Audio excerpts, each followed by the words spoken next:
Howfast and welcome to my kitchen. Today we're going to be making some raw cultured vegetables. You're probably used to the traditional sauerkraut, but this is a little different because it uses completely raw vegetables. It also uses a probiotic culture starter, which helps to restore the gut and keep the gut healthy, and it also helps to give you a strong immune system. In our recipe today, we're going to be using carrots, sea vegetables, lots of cabbage, kale, and a little bit of dill weed for seasoning. We're going to put this all in our Cuisinart and chop it up. If you don't have a Cuisinart, that's okay. You can just cut things by hand. But before we do that, let's get started with soaking our probiotics. I use a culture starter with a friendly bacteria called L. plantarum. This is because this bacteria helps to create a healthy colon. It also protects the intestinal linings. We need this bacteria to stay healthy and strong. I've also added some inulin phos or fructooligosaccharides. This promotes probiotic bacteria growth, and you see it today in most good yogurts. If you don't have the FOS, you can use a little honey or agave syrup to start. So I've taken a package of this friendly bacteria and I put it into a cup of warm water, and I added just a little bit of the phos. And I let this soak a little and just stir it, and the good bacteria is just going to feed on this sugar of the phos, and it's going to promote a great product to put inside our cultured vegetables. Next, I'm going to take about a half a package of these wakame sea vegetables, and I am going to soak them in some water that I have right here.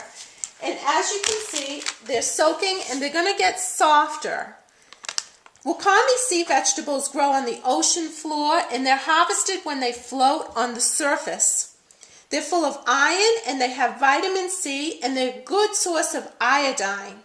They also have alginic acid, which has the ability to bond heavy metals, making them insoluble so that they're removed from the body. They have to be soaked in water, and they also have a slightly sweet flavor, which makes them great in soups and salad and adds lots of minerals to your soups. Okay, so you see I have almost all of this mixture here done up and shredded. I'm just going to finish this last bit right now in the food processor. Should only take a second. It really does go quicker if you have a food processor, but as I said, if you don't have one, you could always chop this cabbage up by hand too. Okay, so we'll stop that, and we're going to add the last of this cabbage into our mixture. And you'll also notice over here that I've reserved some of the outer cabbage leaves for when we're going to be packing our vegetables. So that kind of stays aside until later on. Let's go over to our sea vegetables and see what I'm doing over here. So I'm taking my sea vegetables and I'm actually cutting off the spine of the wakame vegetable and just put it aside. It's a little too tough to be included inside the recipe and a little too chewy. So we take that spine, as you can see, of the vegetable, the center of the vegetable, right off there, and then we're going to just take our vegetables and we're going to chop them into bite-sized pieces, just like this, so that they're not long, chewy strips. Okay, so we're going to take these and we're going to add them to our mixture like this, as you can see. And then what I'm going to do is I'm going to just add the last little bit of this recipe, which is my dill weed. You can use fresh dill weed if you'd like. I just happen to have this on hand, so I'll use this.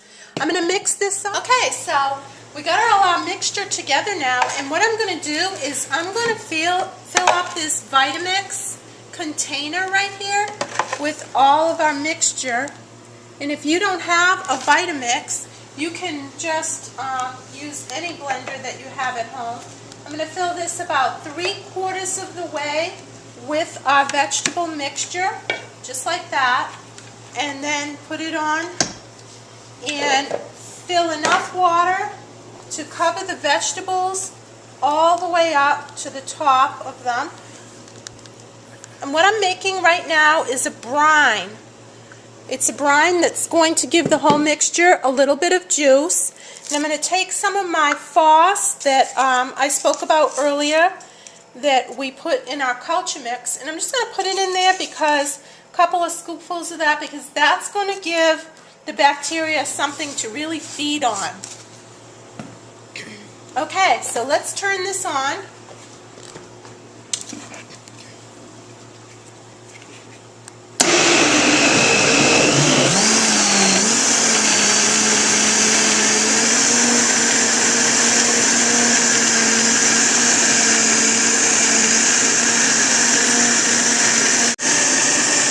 As you can see, that's pretty liquefied right there.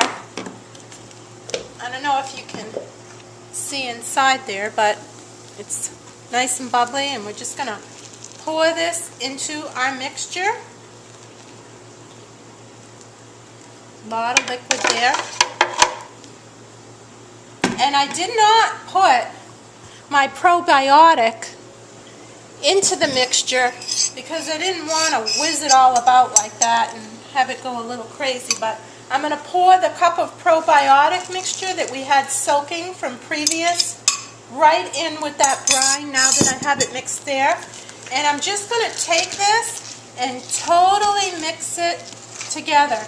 And when you're dealing with a batch that's this big, it's sometimes a lot easier just to make sure your hands are really clean and just get in there and just mix it up.